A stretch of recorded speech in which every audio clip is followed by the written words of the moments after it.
The great chamber of the United Earth Parliament fell silent as Secretary Halden stepped to the podium. The holographic displays surrounding the circular room dimmed, focusing attention on the slight woman whose lined face betrayed both exhaustion and thinly veiled fury. "Distinguished representatives of Earth's United Nations," she began, her voice carrying an edge that silenced the last whispers among the gathered delegates. 20 years ago, we signed the Treaty of Juno. We disarmed our orbital platforms. We converted our warships. We dismantled our defensive grid in good faith. She paused, letting the weight of those concessions settle across the chamber. And today, the Galactic Council has repaid that good faith with betrayal. The main display activated behind her, revealing real-time imagery of massive alien structures now orbiting Earth. Mining rigs the size of small cities hovered over the Atlantic. Terraforming drones had already begun their silent work in the deepest parts of the Pacific. Strange, angular ships maintained position above major population centers. "This is not a negotiation," Halden continued, her knuckles white against the podium. "The Council has issued what they call a resettlement decree. They claim Earth's resources are too valuable to be left under the sole stewardship of a non-integrated species." Her voice dripped with disdain at the euphemism. "In 48 hours, they begin what they term preparatory operations." Envoy Lennox, Earth's representative to the Council for 15 years, stepped forward. His normally composed demeanor had cracked, revealing a haunted expression. "They've been planning this for years," he said quietly. "The Treaty of Juno was never about galactic peace. It was about ensuring we couldn't fight back when they finally came for our home." The chamber erupted in shouts and accusations.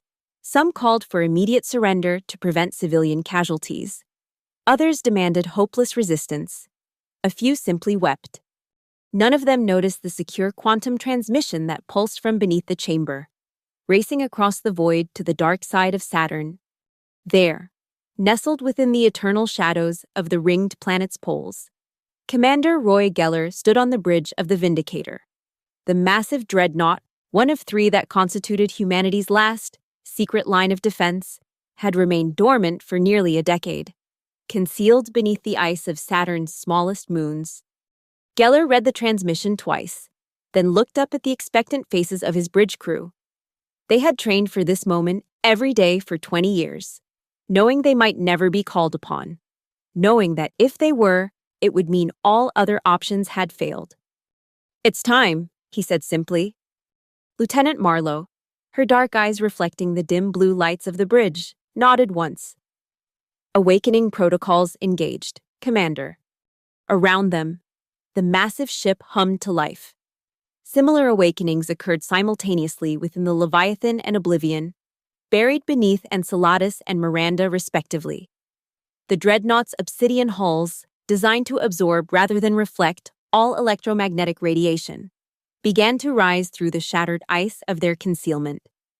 "All systems nominal," reported Lieutenant Commander TK, his fingers dancing across tactical displays. "Defensive arrays online. Propulsion at 80% and climbing." Geller nodded, settling into the command chair. "Durant, status of the defensive network?"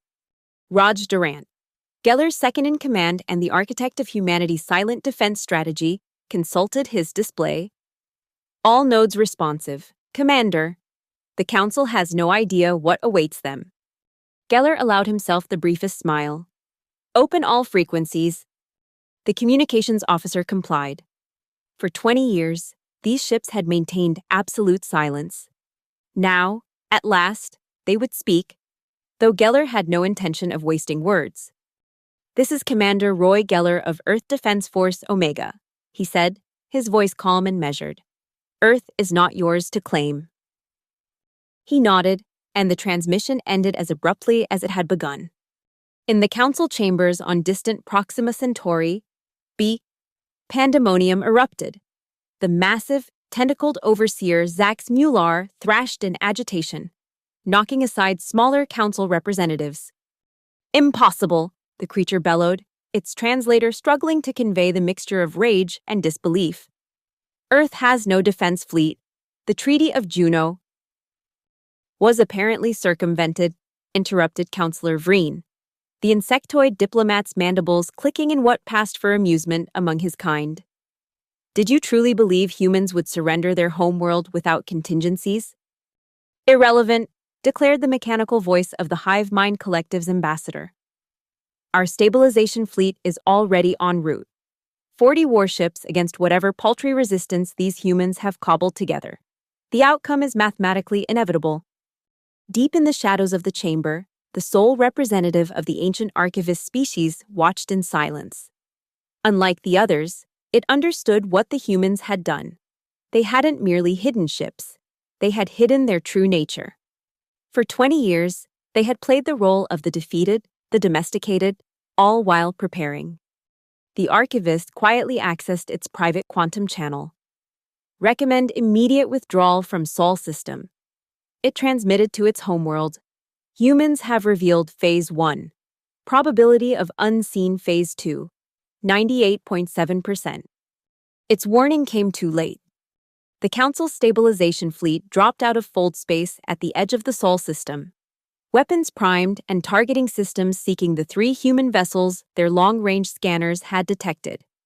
Admiral Kizik of the flagship Jathar Ascendant prepared to issue the standard surrender demand, a formality before the obliteration would begin. But something was wrong. Admiral, his sensor officer reported, confusion evident even through the translator. I'm detecting contradictory readings. The human vessels appear to be everywhere and nowhere. Clarify, Kizik demanded. They're reflecting our sensor signals somehow, creating false positives across the entire system. Kizik hissed in frustration. Deploy reconnaissance drones, full spectrum analysis. The sleek probe vessels launched from the fleet's carriers, speeding toward the inner planets. 3 of them vanished the moment they crossed the orbit of Neptune. What happened? Kizik demanded. Unknown, Admiral. No debris, no energy signature. They simply ceased transmission. Another 5 probes disappeared as they approached Uranus, then 8 more near Saturn. On the bridge of the Vindicator, Durant allowed himself a small smile. Phase 1 operating at 100% efficiency. Commander, their probes are triggering the sensor feedback loops exactly as designed. Geller nodded, watching the tactical display as the Council fleet began to fragment. Individual ships adjusting position to compensate for the growing confusion in their sensor networks. They're deploying a standard rimward engagement pattern, Lieutenant Commander TK observed. Just as the intelligence briefings predicted. Prepare Phase 2, Geller ordered quietly. Durant nodded to the communications officer. Transmit activation codes to Colonel Naber on Ganymede and Commander Vulov on Venus. Deep beneath the sulfurous clouds of Venus, Commander Alexei Vulov received the transmission and turned to his engineering team. Activate the gravitational emitters. Full dispersion pattern. Similarly, on Jupiter's frozen moon Ganymede, Colonel Theo Naber gave the order to engage the massive gravity manipulation arrays that had been constructed in secret beneath the ice. Together, the 2 installations created a complex web of microgravitational anomalies, invisible to standard sensors, but powerful enough to subtly alter the trajectory of anything passing through the inner system. The Council fleet, already disoriented by the sensor ghosts, now found their navigation systems gradually failing as invisible forces tugged at their hulls. Admiral, the navigator of the Jathar Ascendant reported, we're experiencing course deviations. The compensators can't seem to. A sudden lurch threw the alien officer from his station as the massive flagship unexpectedly accelerated, narrowly avoiding collision with 2 escort vessels. What is happening? Kizik demanded, his normally immaculate tentacles writhing in agitation. It appears the humans have deployed some form of localized gravity manipulation, his science officer replied. But such technology is theoretically impossible at this scale without. Without what? The Admiral snapped when the officer fell silent. Without decades of preparation, Admiral. In the space between Mars and Jupiter, a dozen Council ships found themselves drifting into a debris field that hadn't been there moments before. As they adjusted course to avoid collision, Their sensors detected yet more obstacles appearing directly in their new path. Holographic projections. Durant explained to Geller as they watched the Council ship's increasingly erratic movements. Combined with the gravitational nudges from Ganymede and Venus, they'll herd the fleet exactly where we want them. Geller nodded, his expression grave. And where is that, precisely? Durant's eyes met his commander's. Mars orbit, sir, where the real work begins. The Jethar Ascendant, now separated from much of its escort fleet by the invisible forces plaguing their navigation, received an automated distress call. The signal appeared to come from a human vessel, one of the 3 dreadnoughts, claiming critical system failures and requesting immediate cessation of hostilities. A trap, Kasich declared immediately. They seek to appeal to our mercy. Perhaps, his tactical officer suggested. But our sensors confirm the vessel is experiencing power fluctuations consistent with their claim. Their defensive screens are failing. This could be our opportunity to capture intact human military technology. Kasich considered. The Council had always been fascinated by humanity's peculiar approach to physics and engineering. A functioning dreadnought would be a prize beyond measure. Set course for the human vessel, he ordered. Prepare boarding parties. As the Jethar Ascendant altered course toward Mars, where the apparently crippled human ship drifted, 17 other Council vessels managed to fight through the navigational chaos to follow their flagship. It was exactly as Durant had predicted. They're entering optimal position, Lieutenant Marlowe reported, her voice tight with anticipation. Fold space emitters are charged and ready. Geller took a deep breath. What they were about to do had never been attempted in the history of interstellar warfare. Activate Phase 3.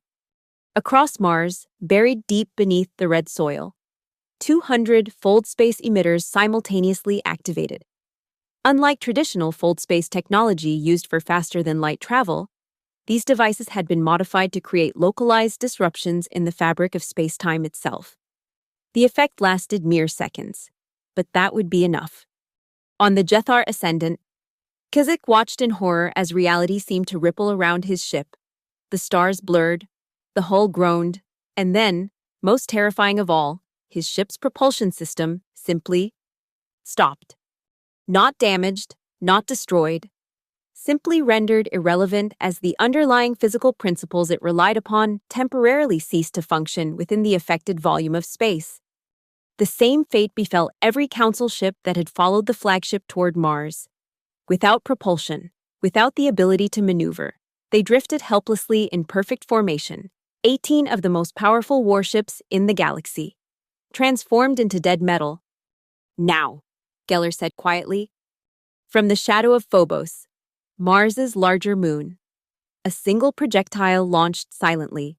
No energy signature, no propellant flare, nothing to detect. Just a dense metallic rod.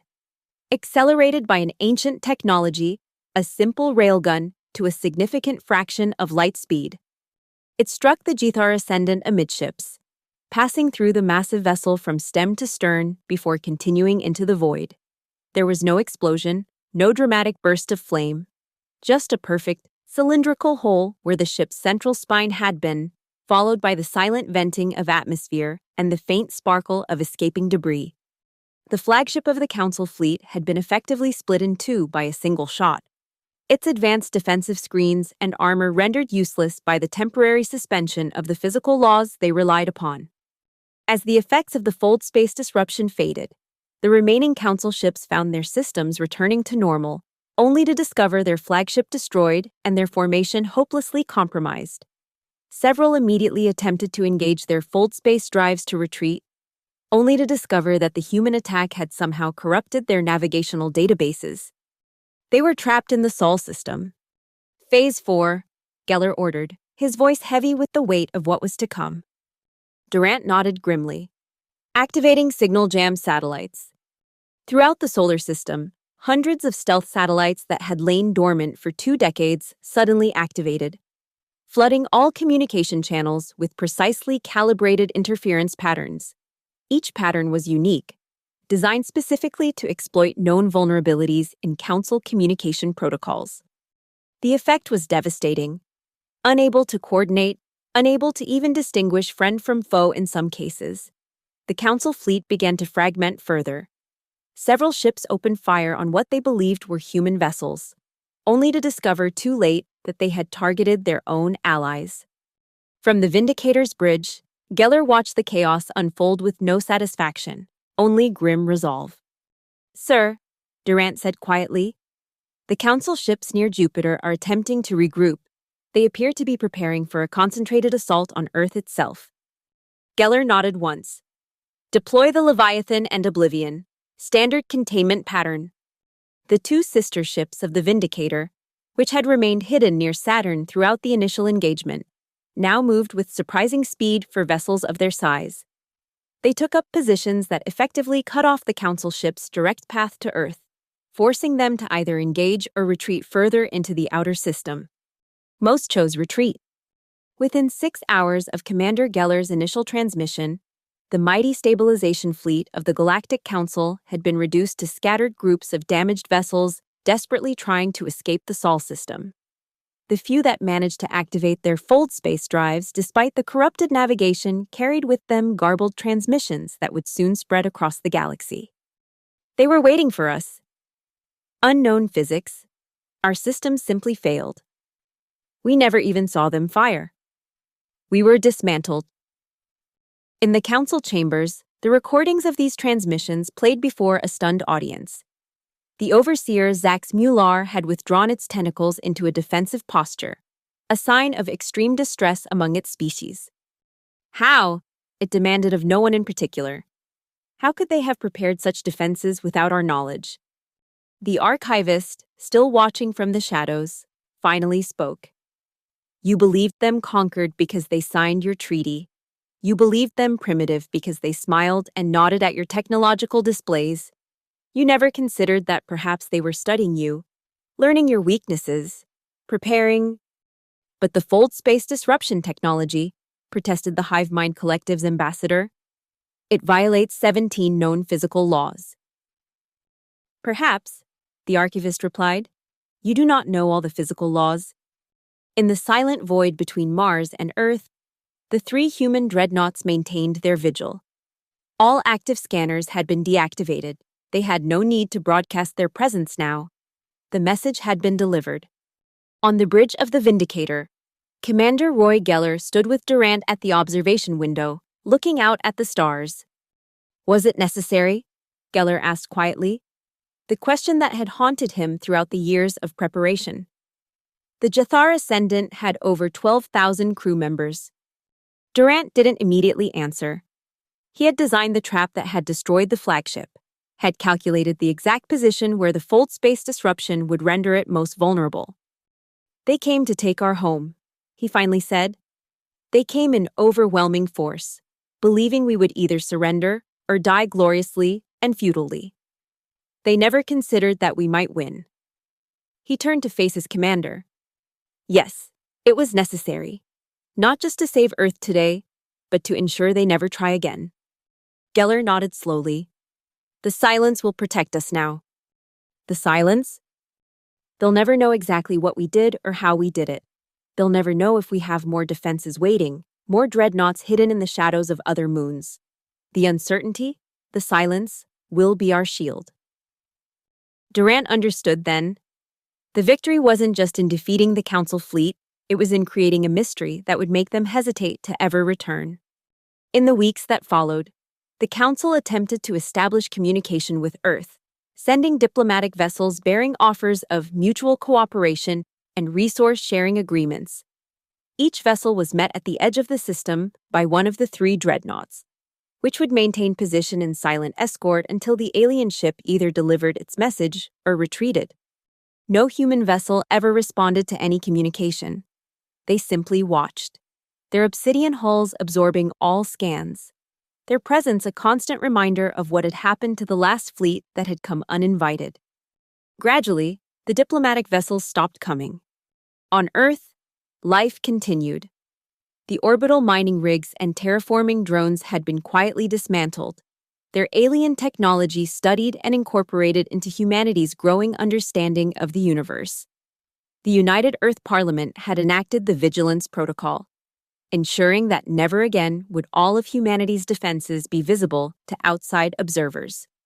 In the Great Chamber, where Secretary Holden had announced the Council's betrayal, a new monument now stood, a simple black obelisk, bearing no words, no explanations. Just a reminder of the silent guardians that had saved their world. Commander Geller never returned to Earth. He and his crew maintained their watch from the Vindicator, rotating duty with the Leviathan and Oblivion to ensure that at least one dreadnought was always visible at the edge of the system, a constant reminder to any who might approach. "Do you think they understand yet?" Durant asked one evening, as they watched a Council scientific vessel hurriedly change course upon detecting their presence. "Understand what?" Geller replied. "Why they should never have tried to take Earth." Geller considered the question, watching the alien ship grow smaller on their display as it accelerated away. "I think they're beginning to," he said finally, "but understanding humans has never been their strong suit." In the great silence of space, the Vindicator continued its patrol, its black hull a void against the stars, no transmissions, no unnecessary energy signatures, just presence, just the silent promise that humans would always be watching, always be waiting. And that next time, the lesson would be even more costly to learn. Throughout the galaxy, the story spread, first as rumor, then as cautionary tale, finally as legend. The species that had seemed so accommodating, so willing to bend to the Council's will, had revealed itself to be something else entirely, something patient and dangerous, something that had turned silence itself into a weapon. On 1,000 worlds, a new maxim entered diplomatic protocols, whispered in the corridors of power. Earth is not yours to claim. And beneath those simple words lay the unspoken truth that the Council had learned at terrible cost. Don't mess with humans. They won't just defeat you. They'll make sure you never understand how they did it. On the dark side of Saturn, Commander Roy Geller stood on the Vindicator's observation deck, watching the magnificent rings catch the distant sunlight. 25 years had passed since the Council's failed invasion. His hair had grayed, lines had formed around his eyes, but his vigilance never wavered. "Incoming transmission from Earth Command," Lieutenant Marlowe announced, her own service having extended alongside her commander's. "On screen," Geller replied. The holographic display shimmered to life, revealing the face of Secretary Holden's successor, a young woman who had been merely a child when the Council first came for Earth. "Commander," she greeted him formally. "The archivist representative has requested a formal alliance." Geller raised an eyebrow. The archivist had been the only Council species to recognize the trap before it was sprung. Their terms: exchange of scientific knowledge only, no military technology, no territorial concessions. And in return, they offer detailed intelligence on Council species and activities.